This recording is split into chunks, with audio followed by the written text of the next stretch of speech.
उत्तराखंड के हल्द्वानी में करीब 50,000 लोगों के आशियाने पर बुलडोजर चलने का खतरा है। आरोप है कि हल्द्वानी में 4,400 परिवार रेलवे की जमीन पर अतिक्रमण करते रहते हैं। हाईकोर्ट रेलवे को 7 दिन में अतिक्रमण हटाने का आदेश पहले ही दे चुका है।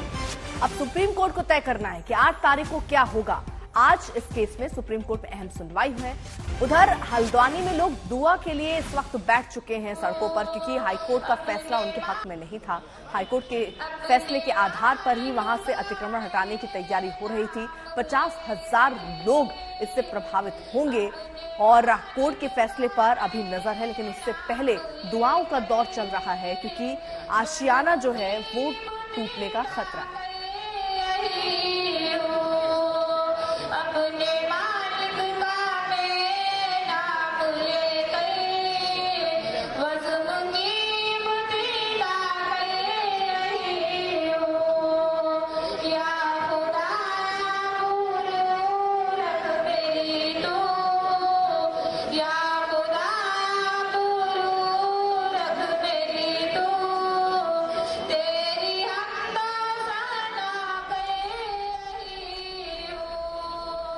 अमित भारद्वाज हमारे सहयोगी ज्यादा जानकारी के साथ जुड़ गए हैं। सीधा हम अमित का रुख करेंगे। अमित, हल्द्वानी लैंड इंक्रोचमेंट का ये केस है। रेलवे की जमीन पर बसी गफूर बस्ती बचेगी या टूटेगी? आज अहम फैसला सुप्रीम कोर्ट सुनाने वाला है, और क्या जानकारी इस मामले में? जी, निश्चित रूप से देखिए, आज जो पिटिशनर्स हैं हल्द्वानी के बनभूलपुरा के, वो 11 पिटिशनर्स उत्तराखंड हाई कोर्ट के ऑर्डर को, डिमोलिशन ऑर्डर को चैलेंज कर रहे हैं सुप्रीम कोर्ट में। उसकी सुनवाई आज होनी है। देखना यह है कि आज सुप्रीम कोर्ट डिमोलिशन ऑर्डर पे, अतिक्रमण हटाने वाले ऑर्डर पे आज स्टे ऑर्डर लगाता है या नहीं।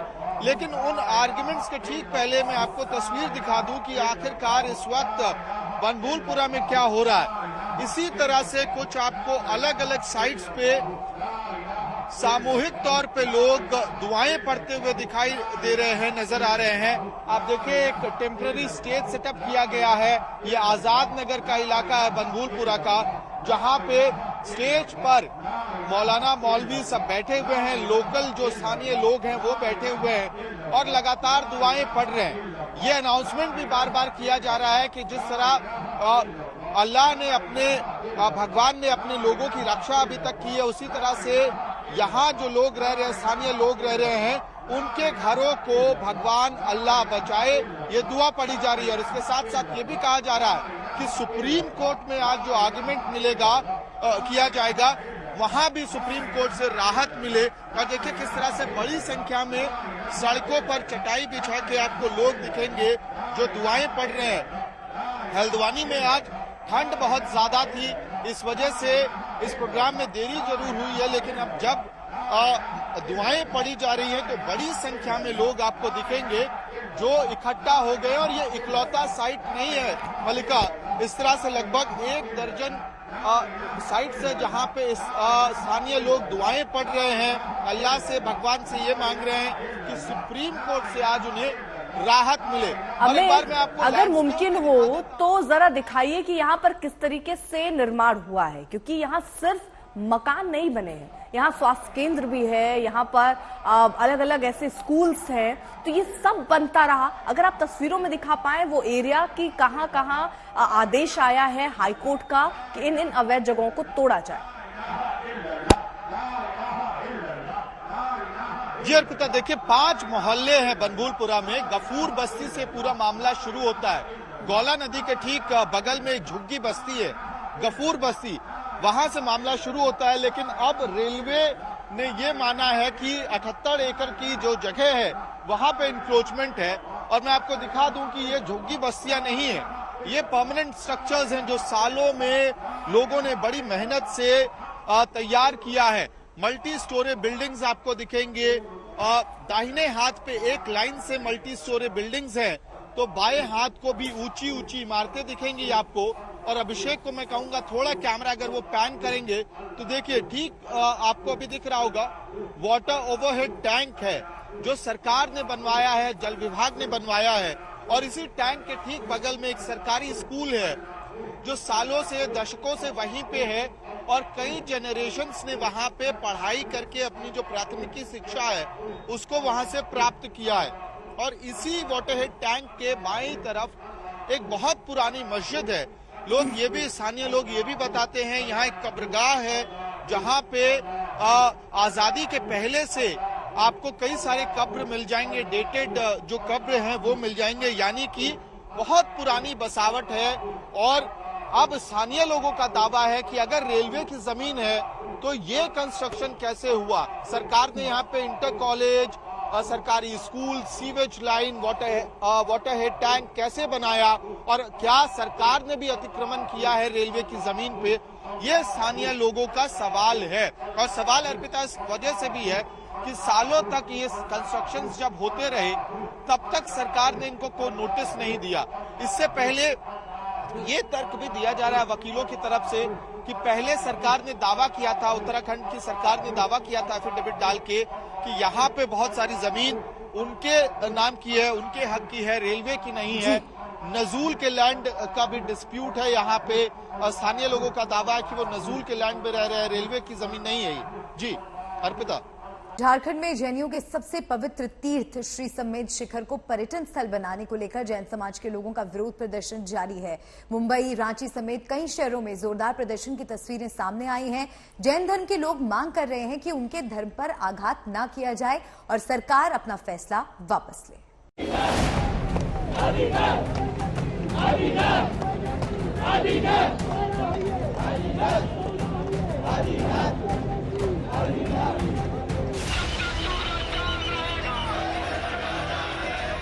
झारखंड सरकार के एक फैसले से जैन समाज का गुस्सा 7वें आसमान पर है।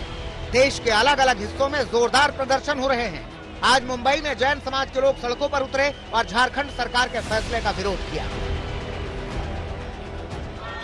ये जो आप गा रहे हैं, ये क्या गाना है? ये हमारे जैन धर्म का गाना है। हमारे 24 तीर्थंकर भगवान के नाम उनकी हम जय बुला रहे हैं और समेध शिखर को बचाना है। हम सबको ये आह्वान बंद कर रहे हैं कि हमारा एक ही नारा है, समेध शिखर बचाना है। क्या आपके धर्म के लोग गुस्सा है कहीं ना कहीं?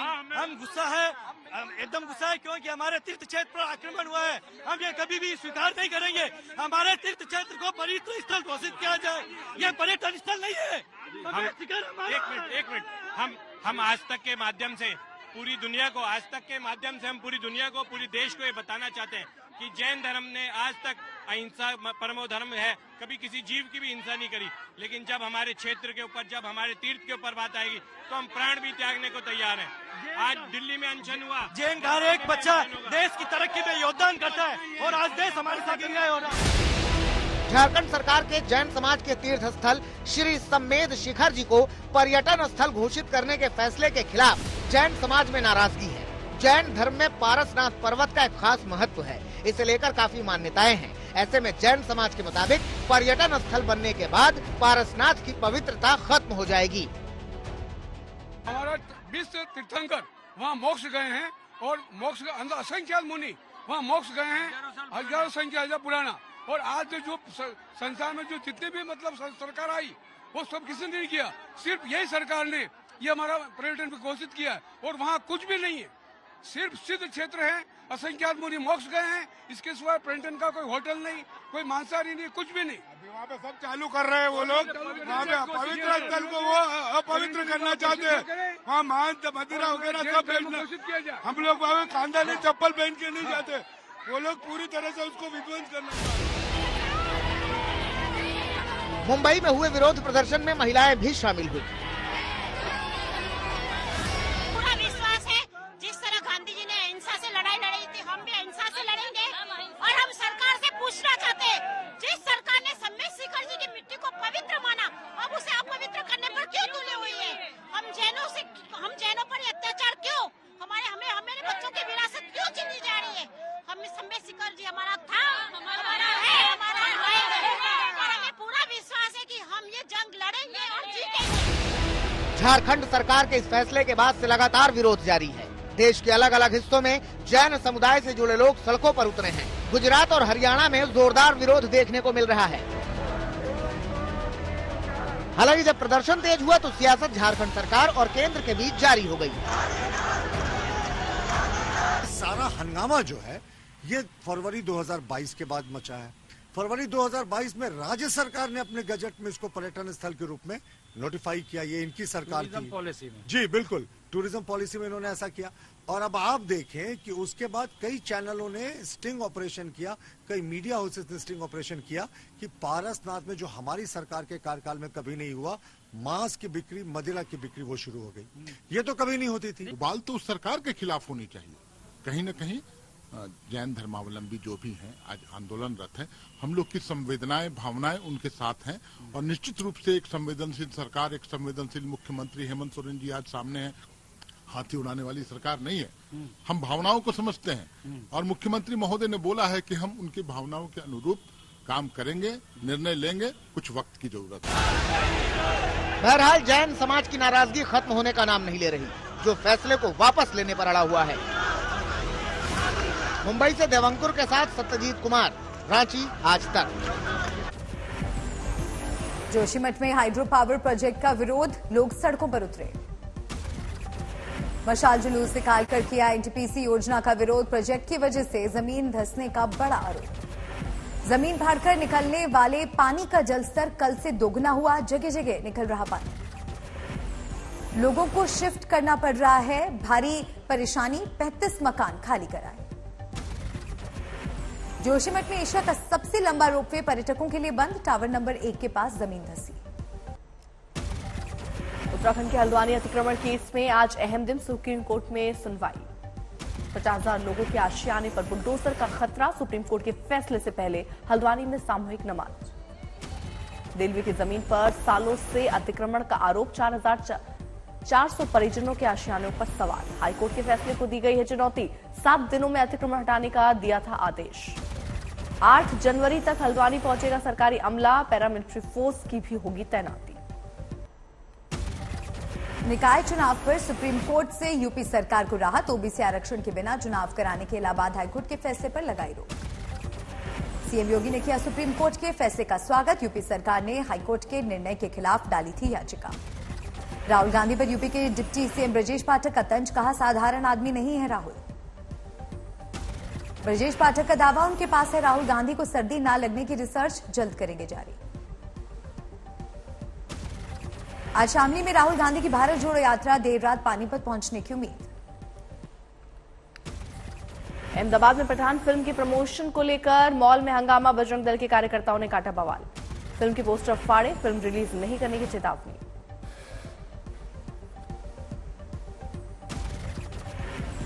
ऐसी अश्लीलता और भगवे नाम से ये अश्लीलता बिल्कुल बर्दाश्त नहीं करेगा और बजरंग दल पूरे गुजरात के अंदर ये पठान फिल्म रिलीज नहीं होने देगा। ट्विटर पर शाहरुख का तंज, एक यूजर ने लिखा तुम्हारी फिल्म फ्लॉप होगी, शाहरुख ने लिखा बड़ों से ऐसी बात नहीं करते। बॉलीवुड एक्ट्रेस जैकलीन पहुंची माता वैष्णो देवी के दरबार पे, मत्था टेका। फतेहपुर में ठंड का दौर जारी, माइनस में है पारा। करौली में कड़ाके की ठंड, कोहरे ने किया जनजीवन प्रभावित, किसान परेशान। मेरठ में सुबह 10 बजे तक घना कोहरा, रफ्तार रुकी। सीकर में कड़ाके की ठंड के साथ कोहरे का डबल अटैक, लगातार तीसरे दिन पारा 0 के नीचे। मुंबई में मौसम बदल रहा रंग, हवा में प्रदूषण का स्तर लगातार गिरा।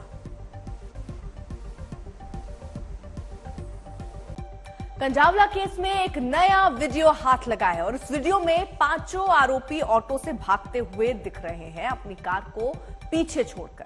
बिल्कुल, और 1 जनवरी की सुबह करीब 4:30 बजे का ये एक्सक्लूसिव वीडियो है। अंजलि को अपनी कार से रौंदने के बाद 5 आरोपी ऑटो में भागते दिख रहे हैं, तो ये एक अहम सुराग माना जा रहा है।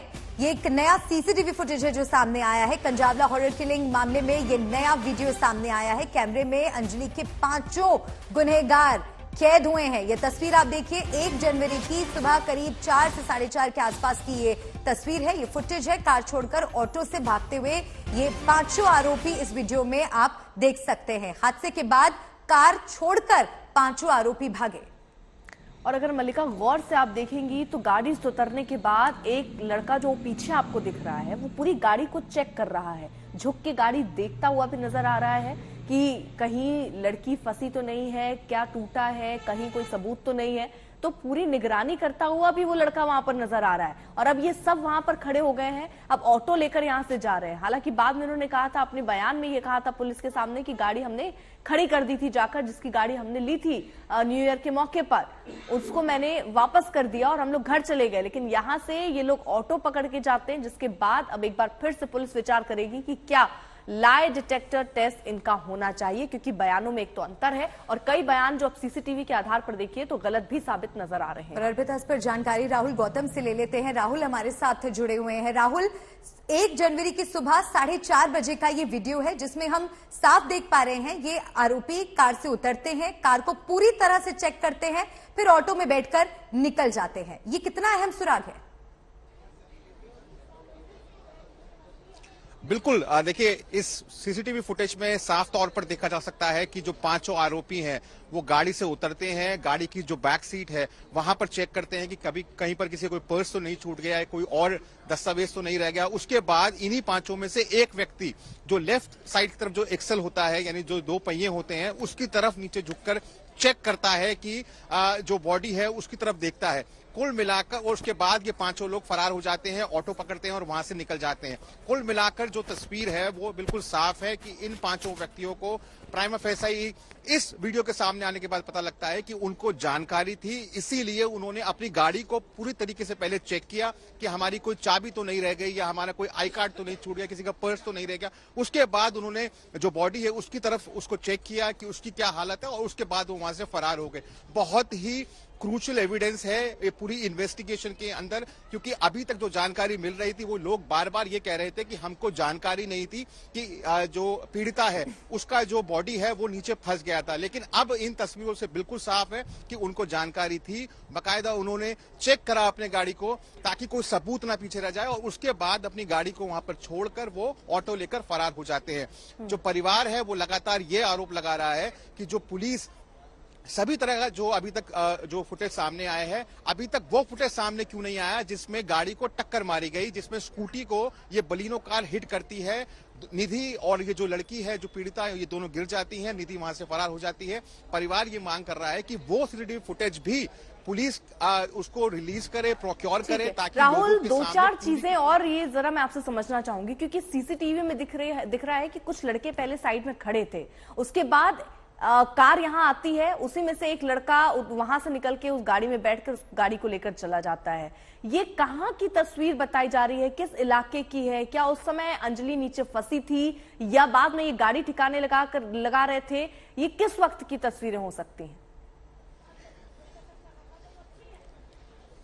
देखिए ये जो तस्वीरें हैं कंझावला इलाके की बताई जा रही हैं। सुल्तानपुरी में जो जानकारी मिली उसके मुताबिक एक्सीडेंट हुआ। 10 से 12 किलोमीटर जो पीड़िता है वो गाड़ी के अंदर नीचे फंसी रही और उसके बाद आगे जाकर एक जो सड़क है जो सुल्तानपुरी को कंझावला जोड़ती है उस पर आगे जाकर उन्होंने इस गाड़ी को वो छोड़ रहे हैं। आप टाइमलाइन देखिए, तकरीबन 3:30 के आसपास या 3:23 के आसपास पुलिस को पहली कॉल की जाती है और 4:30 बजे, यानी ये जो लोग हैं ये गाड़ी दरअसल अपने आप को गाड़ी छोड़कर वहां से भाग रहे हैं। बहुत ही क्रूशियल एविडेंस है क्योंकि पुलिस के लिए अब पूरी एक टाइमलाइन तैयार है कि आखिर एक्सीडेंट कितने बजे हुआ, कितने बजे पहली कॉल की गई, दूसरी कॉल की गई, पुलिस किस तरीके से ढूंढती रही और कितने बजे इन लोगों ने अपनी गाड़ी को वहां से छोड़ दिया और एक ऑटो लेके फरार हो गए। बहुत ही क्रूशियल एविडेंस है और जैसे मैंने आपको बार बार इस बात पे इशारा कर रहा हूं कि उन्होंने अपनी गाड़ी को इंश्योर किया कि हमारा कोई सामान तो पीछे नहीं छूट गया है, कोई सबूत तो पीछे नहीं रह गया है।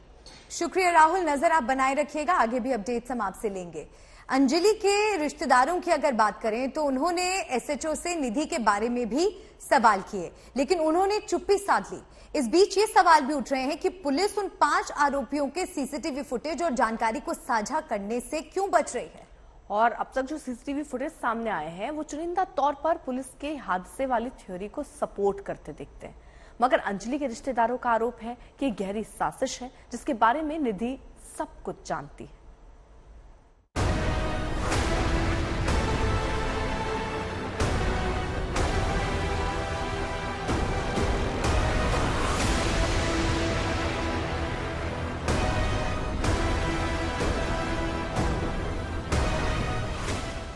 देश को झकझोर देने वाले कंझावला कांड में ये नया सीसीटीवी वीडियो है।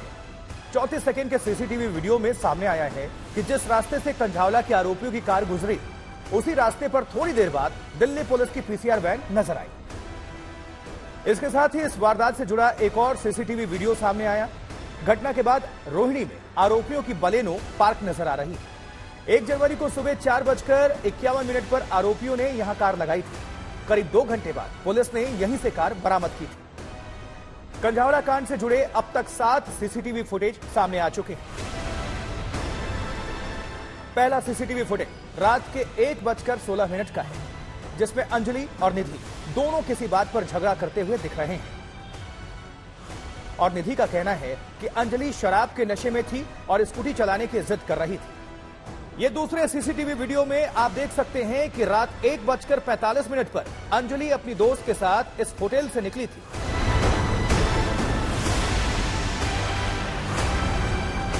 लेकिन अब आप तीसरा सीसीटीवी वीडियो देखिए, जो 1:37 का है और इसमें अंजलि की दोस्त निधि अपने घर में जाती हुई दिख रही है। और यहीं से ये पूरी कहानी उलझ जाती है, क्योंकि होटल के बाहर के सीसीटीवी वीडियो में ये दोनों लड़कियां 1:45 पर स्कूटी से जाते हुए दिखती हैं। लेकिन इसके 8 मिनट पहले एक दूसरे सीसीटीवी कैमरे में निधि को उसके घर के बाहर देखा जाता है। जिस होटल के बाहर अंजलि और निधि का झगड़ा हुआ, वहां से निधि का घर थोड़ी दूरी पर है और इस हिसाब से निधि के लिए 5 से 8 मिनट के अंदर वापस अपने घर से होटल पहुंचना बहुत मुश्किल है। इसलिए हो सकता है कि जिस सीसीटीवी कैमरे से यह वीडियो लिया गया है, उसकी टाइम सेटिंग खराब हो। यहां 2 और सीसीटीवी वीडियो बहुत महत्वपूर्ण है। एक वीडियो रात के 1:52 का है, जिसमें ये दोनों लड़कियां स्कूटी पर जाती हुई दिख रही हैं और इसी वीडियो में आप उस गाड़ी को भी देख सकते हैं जिसने इस स्कूटी को टक्कर मारी थी। और ऐसा कहा जा रहा है कि यह वीडियो घटना से कुछ सेकंड पहले का है।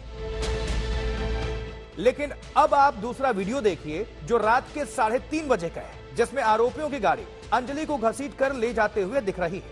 और बड़ी बात यह है कि इन दोनों वीडियो में पूरे 1 घंटे और 38 मिनट का फर्क है, यानी अंतर।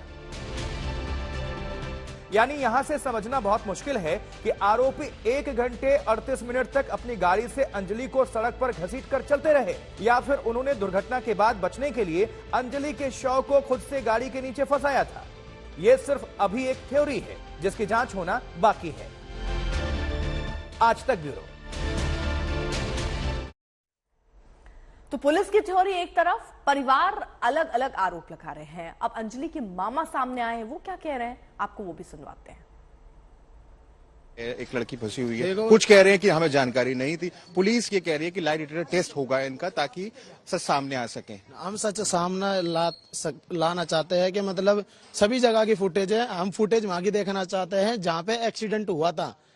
जिस तरीके से वहां की फुटेज अभी तक नहीं आई। जो ये पुलिस वाले भी कह रहे हैं, पर्सनल मतलब और जने कह रहे हैं कि प्राइवेट कैमरों से फुटेज निकाली, तो प्राइवेट कैमरों से वो फुटेज भी तो निकाली है।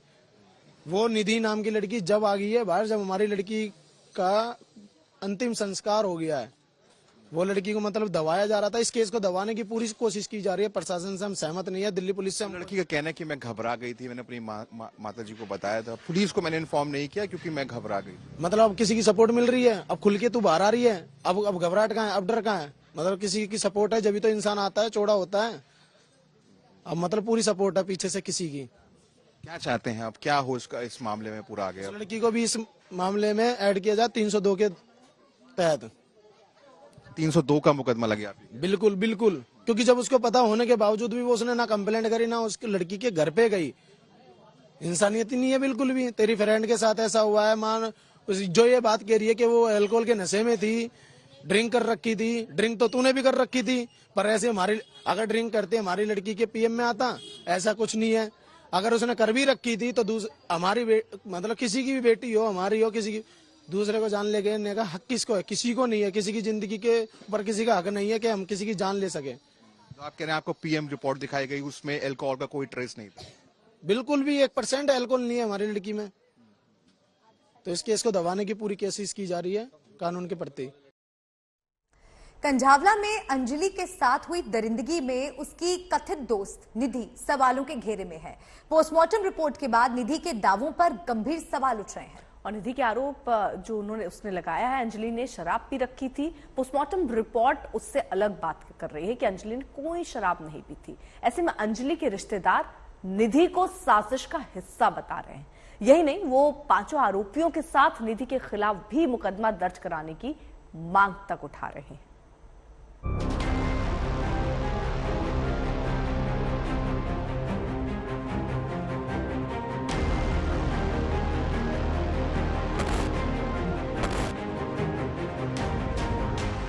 अंजलि के साथ बर्बरता हुई है, इसके अब 5 आरोपी नहीं है सर, अब ये 6 आरोपी हैं। उसने बहुत ज्यादा ड्रिंक कर रखी थी, बहुत ज्यादा ड्रिंक कर रखी थी कि वो ना मतलब होश में नहीं थी अपने। जो 6ठी आरोपी है वो निधि है।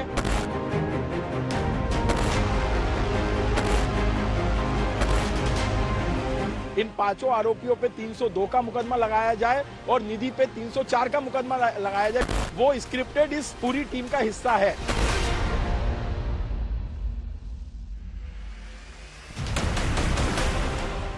सुना आपने, अंजलि का परिवार एक बार फिर दिल्ली पुलिस की थ्योरी पर गंभीर सवाल खड़े कर रहा है। वो न केवल 5 आरोपियों पर 302 यानी हत्या का मुकदमा और निधि पर 304 यानी गैर इरादतन हत्या का मुकदमा दर्ज कराने की मांग कर रहा है, बल्कि निधि को उन 5 आरोपियों का साथी भी बता रहा है, जिन्होंने 31 दिसंबर की रात अंजलि को 12 किलोमीटर तक घसीटा। अंजलि के रिश्तेदार और उसके मामा कल रात सुल्तानपुरी के SHO से मिले और उनसे आरोपियों के खिलाफ 302 की धारा लगाने की मांग की। जो 5 ये 5 जो मुजरिम है, इनको तो 302 लगनी चाहिए और फांसी मिलनी चाहिए, और जो ये लड़की है 6ठी, इसके ऊपर भी 304 का मुकदमा दर्ज किया जाए। इस बीच अंजलि की जो पोस्टमार्टम रिपोर्ट आई है वो भय से भर देने वाली है, लेकिन उसने निधि के उस झूठ की भी पोल खोल दी है जिसमें उसने कहा था कि अंजलि ने बहुत ज्यादा शराब पी रखी थी। वो उसने बहुत ज्यादा ड्रिंक कर रखी थी, बहुत ज्यादा ड्रिंक कर रखी थी कि वो ना मतलब होश में नहीं थी अपने। और मैं पीछे बैठकर भी मैंने गाड़ी को संभाला कि कहीं कोई हादसा ना हो जाए। मगर निधि जो कह रही है वो पोस्टमार्टम की रिपोर्ट नहीं कह रही। निधि के परिजन कहते हैं कि ये आरोप झूठे हैं। कल तक निधि ये कह रही थी कि उसने अल्कोहल ली। आज जब सुबह मैंने सार्वजनिक प्रेस कॉन्फ्रेंस करके जब पोस्टमार्टम रिपोर्ट का व्याख्यान किया तो आप सबको मेरे माध्यम से पता चला कि किसी भी तरीके से स्टमक में कोई अल्कोहल या कोई केमिकल नहीं था। उसमें एक तरीके से खाने के स्मॉल पार्टिकल्स थे। यही नहीं, भूपेंद्र चौरसिया निधि पर बेहद गंभीर आरोप लगा रहे हैं और उसे इस पूरी साजिश का हिस्सा बता रहे हैं। निधि ने दिल्ली पुलिस को क्यों फोन नहीं किया? निधि ने परिजनों से संपर्क करने की कोशिश क्यों नहीं की? तो अगर आपका दोस्त ही राक्षस बन जाता है और अगर निधि ये कह रही है कि वो भी मौका वारदात पे थी, वो भी उस स्कूटी में थी, तो मैं दिल्ली पुलिस से ये आग्रह करूंगा कि अब ये जो अंजलि के साथ बर्बरता हुई है, इसके अब 5 आरोपी नहीं है सर, अब ये 6 आरोपी हैं। और जो 6ठी आरोपी है वो निधि है। इन 5 आरोपियों पे 302 का मुकदमा लगाया जाए और निधि पे 304 का मुकदमा लगाया जाए, क्योंकि वो मुखदर्शी थी, वो स्क्रिप्टेड इस पूरी टीम का हिस्सा है। इधर FSL की टीम लगातार सबूत जुटाने में लगी है। FSL की टीम को आरोपियों की कार के नीचे अंजलि के खून के स्टेन मिले हैं, लेकिन गाड़ी के अंदर अंजलि से जुड़ा कुछ भी नहीं मिला। FSL की टीम एक बार फिर सुल्तानपुरी पुलिस स्टेशन पहुंच चुकी है। FSL की टीम दोबारा सुल्तानपुरी पुलिस स्टेशन पहुंची है। दरअसल इस पुलिस स्टेशन में ही बलेनो कार, जो आरोपियों की कार है, वो खड़ी है और साथ ही साथ जो पीड़िता की स्कूटी है वो भी मौजूद है। जो FSL की टीम है वो बकायदा इंस्पेक्शन करेगी दोनों ही गाड़ियों की। और आपको बता दूं, जब पहली बार इंस्पेक्शन किया था FSL की टीम ने, उस दौरान सूत्रों के हवाले से जो जानकारी मिली थी, बलेनो कार के निचले हिस्से में ब्लड के स्टेन मिले थे। साथ ही साथ FSL के सूत्रों ने यह भी बताया था कि जो कार है उसके अंदर किसी तरह का ब्लड स्टेन नहीं मिला था। दोबारा FSL की टीम पहुंची है, बलेनो जो कार है उसकी जांच पड़ताल करेगी। तमाम CCTV खंगाले जा रहे हैं। इस बीच एक और तस्वीर मिली है। ये तस्वीर निधि की है और उसके घर के पास के CCTV में दर्ज हुई है। अंजलि हत्याकांड में CCTV के जरिए नई तस्वीरें आ रही हैं सामने। दूसरी ओर सवाल बढ़ता जा रहा है कि 31 दिसंबर की उस रात आखिर हुआ क्या था। इस पूरे हत्याकांड पर आम आदमी पार्टी ने दिल्ली पुलिस की सुरक्षा के दावों पर सवाल खड़े किए हैं। एक रिपोर्ट। 12 किलोमीटर तक गाड़ी में फंसी रही और उसका पता नहीं चला। ऐसा तो हो ही नहीं सकता। कैसा म्यूजिक था और कैसी इग्नोरेंस थी वो, ये दरिंदगी के अलावा कुछ नहीं था।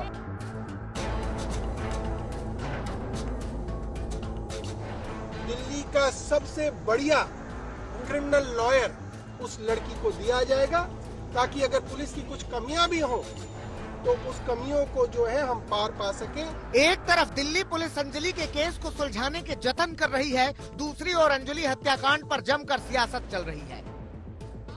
जिस दिन से अंजलि का शव मिला था, उसी दिन से आम आदमी पार्टी ने आवाज उठानी शुरू कर दी थी। पहले उपराज्यपाल के घर के बाहर जोरदार विरोध प्रदर्शन किया था, फिर बीजेपी पर जमकर आरोप लगाए थे। इस कड़ी में आम आदमी पार्टी के नेता और दिल्ली के उप मुख्यमंत्री मनीष सिसोदिया अंजलि के परिवार से मिलने पहुंचे। उन्होंने अंजलि की मां और भाई बहनों से बातें की, कुछ पेपर देखे। बाहर निकले तो उन्होंने बताया कि वो परिवार से मिलकर आए हैं, भरोसा देकर आए हैं कि दिल्ली सरकार परिवार के साथ है। दरिंदगी की ऐसी घटनाएं जिसको देख के अंदर तक हिल जाता है आदमी। इस घटना के बारे में सुन के, इस घटना के बारे में जान के अंदर तक हिल जाता है। ऐसी दरिंदगी कि एक लड़की को 12 किलोमीटर तक दरिंदे कार के नीचे फंसा के उसको दौड़ते रहे, उसको गाड़ी को चलाते रहे 12 किलोमीटर तक। आज किसी की गाड़ी में पॉलीथीन भी फंसे तो आराम से आदमी को पता चल जाता है। किसी की गाड़ी में पॉलीथीन भी फंसे, कागज भी फंसे तो आदमी गाड़ी को साइड में लगा के रोकता है और देखता है गाड़ी में अटका क्या है। लेकिन एक लड़की 12 किलोमीटर तक गाड़ी में फंसी रही और उसका पता नहीं चला। ऐसा तो हो ही नहीं सकता। मनीष सिसोदिया ने ऐलान किया कि वो परिवार की मदद के लिए 10 लाख रुपए देंगे। इलाके के पार्षद और विधायकों को भी कहा गया है कि परिवार की मदद करें। परिवार के सदस्यों को रोजगार का भी भरोसा दिया गया है। आज मैं परिवार से मिला हूं और बहुत दुखद है। वो लड़की, वो बिटिया अकेला कमाने वाली थी परिवार में। छोटे भाई बहन हैं, बड़े भाई बहन हैं, माँ हैं उसकी बीमार हैं। कल सीएम साहब ने भी माताजी से बात की थी उनकी, और जो भी उनके इलाज में जरूरत पड़ेगी वो सरकार की ओर से पूरा करवाएंगे। उनका डायलिसिस होता है वो सरकार की ओर से लगातार होता रहेगा। सरकार की ओर से जो 10 लाख रुपए इस पॉलिसी के तहत दिया जा सकता है वो सीएम साहब ने मैक्सिमम की घोषणा की है। साथ साथ इनके परिवार की यहाँ मांग थी कि भाई हमारे परिवार में किसी व्यक्ति को तुरंत नौकरी पे भी रखा जाए, तो हमने उनके परिवार से कुछ लोगों के कागज लिए हैं और जल्द से जल्द उनको किसी तरह का रोजगार दिलाने की कोशिश करेंगे। इससे पहले दिल्ली सरकार ने भी ऐलान किया था कि अंजलि के परिवार के एक सदस्य को सरकारी नौकरी दी जाएगी। आम आदमी पार्टी अंजलि के मुद्दे पर केंद्र सरकार को घेर रही है, वो दिल्ली पुलिस को घेर रही है। आम आदमी पार्टी पूछ रही है कि पुलिस की लापरवाही पर क्या एक्शन लिया गया। हिमांशु मिश्रा और अरविंद ओझा के साथ पंकज जैन, दिल्ली आज तक।